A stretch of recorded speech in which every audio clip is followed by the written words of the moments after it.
Hi, I'm Kenny Anderson, and welcome to Simply Single, the Men's Edition.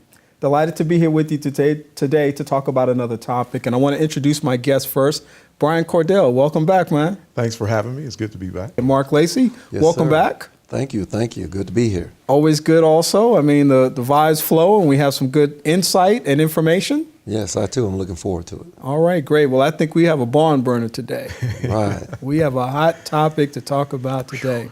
Guys, the question is, in your dating relationships, have you encountered women who are living on the down low? Now, we know this phenomenon is not a new phenomenon, but it certainly seems to be more prevalent and openly acceptable than it ever has been before. So one would automatically imagine that you have. So have you, Brian? Yes.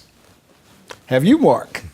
Not that I know of. Okay, all right. And I think, Brian, you've had an experience that I thought was pretty demonstrative of this whole process that we're experiencing today in terms of more and more women being on the down low and the acceptability of that. But before we get to your situation, though, I want to just talk about the phenomenon itself. You know, a few years ago, J.L. King came out with a book called Living on the Down Low. And in that book, he kind of talked on the Oprah show about his own personal experience as a person on the down low and the kinds of relationships that he encountered with heterosexual men and married men and lots of things like that. And it really kind of made a lot of people more aware of some of the dynamics that people did not openly talk about. And here we are, fast forward many years later, and we're seeing lots of television shows that express openly female-female relationships, and we hear lots of conversations about it, and we also see more of it in society today. What is your take on that whole dynamic? Especially, I want to start with the double standard that exists between men and women. Most men are extremely turned off when they think about two men together, but two women together kind of plays into a male fantasy that's age old. What's your take on that, Brian? And it is, that has been the case. I can remember being an undergraduate, and it was a topic of conversation that guys often discussed, and it was something, like you said, it was a fantasy, and guys would look for it and or try to do things to set it up. And it wasn't like really thought, you didn't think much about it as being something right or wrong then. But fast forward to 2014, I find myself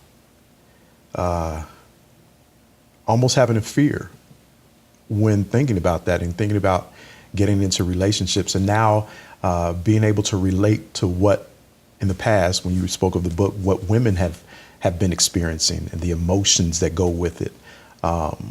It's a very serious topic right now. Yeah. Mark, I know you're a single person, you meet lots of women. Are you aware, do you have friends who are in relationships with other women? Do you have church members that you're aware of who perhaps may be on the fence as far as that's concerned? As you sit here today in 2014, what is your experience? Is this something that's happening more or less? Well, there's definitely been a shift in paradigm from when 2004, when that book came out. I think the pendulum is kind of going, it went from one side to the middle, now it's swinging to the other side now. And as Brian mentioned, of course, that's every man's fantasy with, multiple women simultaneously even. However, if there's one special lady that you want to settle with, and you find out that she has this mindset, and you're in love with her, and she might be in love with another woman, that's heart-wrenching. And when it hits close to home, and as you touched upon the fact, Kenny, men really don't even think twice about it unless it's like your daughter or your niece or something like that, or somebody that you're actually trying to establish a one-on-one relationship with. And I do feel that it's becoming more prevalent in women nowadays. And I think it's something that men definitely need to be vigilant about if they're very serious about settling with one woman. Is it possible that in the same way that we've seen some of the unraveling of the traditional American family, mother, father, a couple of kids, white picket fence, garage, the traditional concept of family, that nuclear family, where we now today see many varieties of families. We see single parent families, we see people who've been divorced, widowed, people that are in same-sex relationships. We see all kinds of things today as far as that's concerned. Could it possibly be that what we're seeing in terms of women and women relationships, part of that continuum? Or is it that because it's more accepted today now, people are talking about it more, even though it's always been something that's been happening? I think it's always been happening. But as you mentioned, I think just because things are so just whatever goes in our society now, it's something that is accepted and is it's starting to come out in the open. I think it's always been there. Yeah, well, it seems that way, and it absolutely is. I'm trying to really be more of the facilitator here because I'm trying to suppress my mental health background and lots of the experiences that I've dealt with. Maybe I can let a little bit of that out, though. But as more and more people are in the environment where they may have the potential for a relationship, then it seems like the possibility is real that they may encounter somebody who's living on the down low as a man, because this is the men's edition of Simply Single. And so, Brian, you've had an experience where you were dating someone or going out on a date with someone perhaps, and you had an encounter. Right. Tell us about that situation. And it was so devastating. It caught me off guard because at that point, that thought something like that, the thought of it never entered my mind. And I'm in a car getting ready to go out on a date with a young lady. And I don't know how her friend, lover, whatever they considered themselves, saw us, but happened to be in the area wherever where we were, and walked up on the car, knocked on the window and told her to get out. And at that moment, I found myself confronted by a woman. Typically, you would think that would happen between two guys. A guy roll up and see you with this girl and he, what's up, get out the car. And I'm sitting there as a man being confronted by a woman for being with her girl. And it was the craziest experience I have ever had in my life. And you think about that from the perspective of, like you said, the traditional notion of maybe you're out with some guy's woman and the guy confronts you, maybe there's a fight argument or something like that. Guys have very fragile egos. And to be placed in a situation like that has to be kind of a wake-up call in a way with regards to maybe the progression of relationships.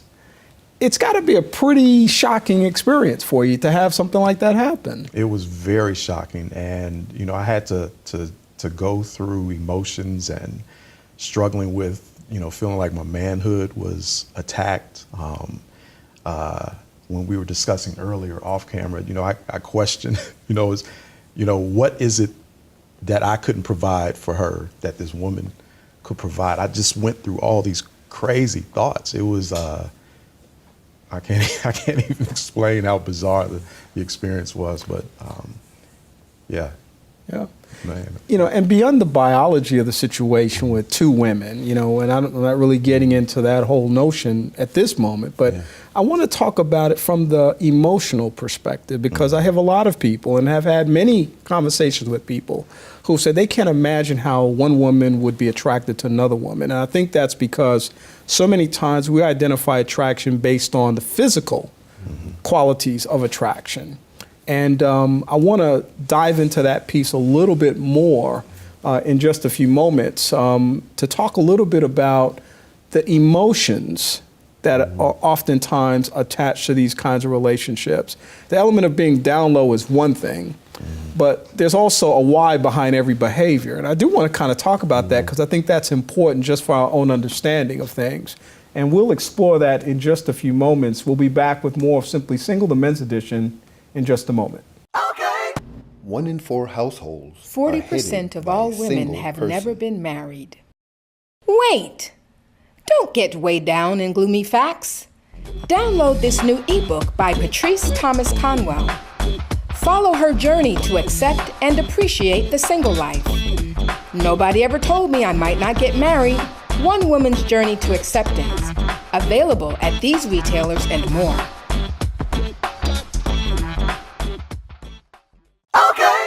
Welcome back to Simply Single, the Men's Edition. And I've got my man Brian Cordell and Mark Lacey here talking today. And the question that we posed originally was the whole issue of, have you been faced with a situation where you were, as a dating person, encountering a woman who was living on the down low? I have been in a relationship with a female who dated another woman. I knew about it. She talked about it with me. And one of the most stunning things that she said to me was this: I can't promise you that I would not be attracted to another woman again. And it was amazing to hear her say that, because I was like, wow, I've got a choice at this moment to say, do I want to pursue this relationship as male and female and be in a situation where my woman may potentially be attracted to another woman? This is maybe 20 years ago now. And I'm saying that in terms of the context in which we're saying now. 20 years ago, I was aware that this was going on. And it seems like today, with it being more open, more accessible, more tolerant, that more and more people are engaging in those kinds of behaviors. And I want to talk about the emotional connection once again, as it relates to women who are disenchanted with men, women who are moving from one relationship to the next with men who are not satisfied, and talk a little bit about the emotional dynamics of that down low relationship. Yeah, I truly feel that, overall, a lot of men have done so many women so wrong that that the woman feels that, and I've heard women express this, that, they feel like they don't have any other choice. And I did not want to believe it or accept it. And I honestly wish I didn't hear it, but that's what I hear a lot of women saying. But then deep down inside, I say to myself, there's no way in the world that they can be totally happy with that. Because it's, it was an emotional scar which weighs heavily on the psyche over time. And that is probably what drove her to date this other woman in the first place. And carrying all that baggage into that relationship, and who's to say her mate does not have that same baggage? In my opinion, there's no way in the world that there could be peace or happiness within. To me, it's more of an impulsive reaction or an emotional reaction. However, getting back to what Brian mentioned, a man being caught in between, first of all, that's not something that is the norm. So there's no way in the world you can be prepared for it. So you have her emotional scars leading to your emotional scars, because you're trying to figure out, hey, what's going on here? Am I not enough, to satisfy whatever you need? And so at that particular juncture, I think the relationship is tarnished. I don't even think it can be salvaged at that particular juncture. I can't wait till Dr. Renee gets out here, because I want to ask her this as well. But just as I'm listening to you guys, the whole question of nature versus nurture in terms of one's attraction to the opposite sex, the prevailing thinking on this whole issue of sexual orientation and attraction is saying that you can't really say it's 50-50. You can't really say that there's some percentage. The prevailing theory is that there are all kinds of complicated factors involved in this process that are both biological as well as environmental. And that's what we're talking about when we say nature versus nurture. So maybe a female develops an attraction towards another woman because it's in her biology. There's this thinking about that. Maybe she develops that because she has been hurt and bruised by men, and that she has had so many of those scars that she now has moved in a different direction. And that the women that she gets involved with, or the woman she gets involved with, provides things the guy does not. Nurturing, caring, understanding, communication, things that men typically and stereotypically are tagged with not being able to consistently do for women. even in terms of their own personal satisfaction sexually. You hear a lot of dimensions as far as that's concerned in terms of why that attraction takes place. I'm curious from y'all's perspective about that nature versus nurture question, biology versus environment, as it relates to women and the down low phenomenon. Because if it is indeed something that's even one part biological, then I'm interested to hear about what your thoughts are about that in terms of perhaps being with a woman that you would discover is living on a down low. As I have thought about it, and Dr. Renee shared a lot with me in some forums, I heard the information about the biological aspect. But I believe that, and I typically think and go back to childhood, and I believe like the root or the strongest factor lies in that person's, whether it's male or female, in the childhood and what took place in their childhood. Because I really believe that even though the biological aspect is there, that God has placed something within all of us that will have us lean towards what he would have us to lean toward. So that's my take. It's such a deep topic. I'm trying to even wrap my mind around what I'm talking about. It's a very, very deep topic. But you sense that there's that strong environmental pull in our lives that has the prevalent influence over the choices that we make in life, or the situations or experiences that we have, or decisions that we ultimately make. What about you, Mark? I have found that many women who make that decision have a heavy influence on their peers. They have a large influence on other women.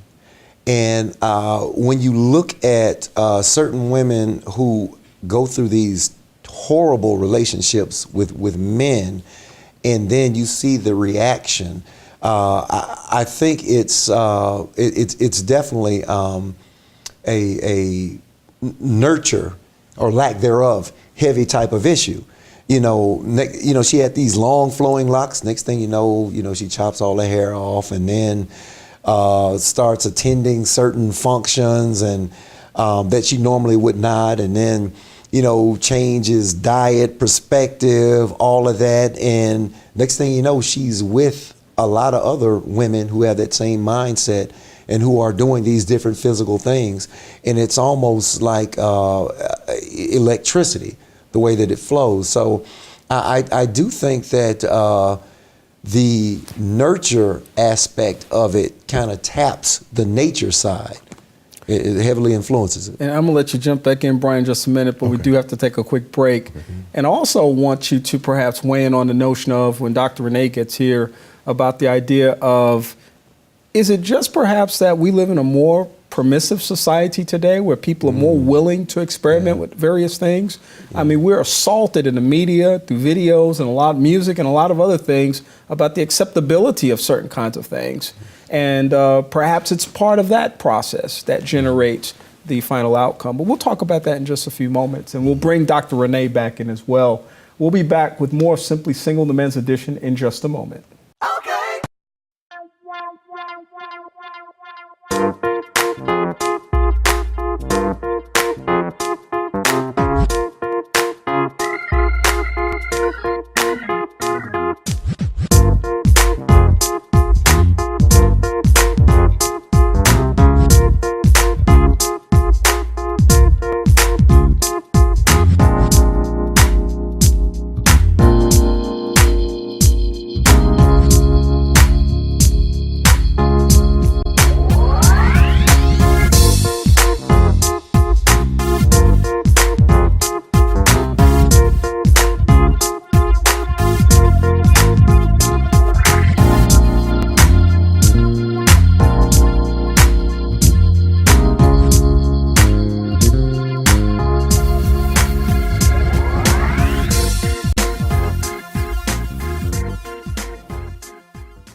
Hi, welcome back to Simply Single, the men's edition. And we're talking today with the guys, Brian and Mark. And now we have Dr. Renee joining us. Yes, Dr. Renee, you've come to save us. We're having a heavy conversation here today. You all are. It's very deep. Yeah, thanks for being a part of this conversation. Before we talk with you, though, and before you give us your insight, I did want to come back to Brian for a minute on the issue of nature and nurture and give you a chance to say something. Right. I was sitting here thinking as Mark was speaking, and just in my personal life and the issues that I've had to deal with, the counseling that I've had with Dr. Renee, my eyes were opened, and I read the Bible and it talks about before we were conceived, Christ knew us and he had a plan for our lives. And then it hit me that Satan knew us as well and had a plan. Looking at my parents, my parents' parents and their parents' parents, and the things that I, because of my inherited tendencies, would lean towards. I just look back at my life from a child, and I think we went as far back as to like maybe two or three, and how I was attacked from that point all through my life. Why would a person be all their lives molested by a man versus a woman? And how all of those things were designed to attack who I was as a person. Wow. And that just like makes me think about and consider those things with women that are on the down low and their nurture versus nature. And it's a very deep topic. Yeah, Dr. Renee, this question of nature and nurture is just one of the standard questions in the industry when you talk about what is the origin of various things, the behaviors and other kinds of experiences that people have. And you've heard a little bit of our conversation here today, and we really need your help because this issue, first of all, of the potential for guys who are dating to come across women who are on the down low, brings up a lot of questions. It's certainly a challenge to a male's ego. Definitely. A challenge to perhaps tradition in terms of male-female relationships and many other things. Talk a little bit about the nature-nurture question, first of all, as it relates to this whole issue of who people are and who people define themselves as. Okay, we'll try to do it in a couple of minutes with the nature and the nurture. Is that we are born with certain tendencies towards certain things, and doesn't mean we ever have to act on those, but we're born with certain tendencies. And if your parents were alcoholics or drug addicts or whatever, then you're going to be born with that tendency. Does not mean you ever have to become one, but you're going to have a certain tendency toward that. And so with the same sex and this kind of thing, certain people have those certain tendencies. The Bible also says we're born in sin and shapen in iniquity. And so not only do you have those tendencies, but as you were saying, the devil is right there. He sees that you do have that in your lineage. So certain people are going to have certain things that they have to fight forever. And then with that nurturing, as Mark says, some things have happened so horrendously until it has led people to certain points in life. But usually those people already had a tendency or a lean toward that. And so that's an easier way to go, okay? It's because some people can be molested and all kinds of horrendous things happen to them and they never go that way. But when you already have that tendency and you're not getting nurtured as you should, maybe with the opposite sex, then you go that way. What the down low is something that's a little bit in that crack, let me say. It's sort of they call it, the lipstick lesbians, okay? And that lipstick lesbian, as it's hard sometimes to actually figure out whether this person, it is this way or not, or whatever their tendency is, because they come across not as with the boy haircut and the dude pants on and the chain or whatever, but they're dressed like women.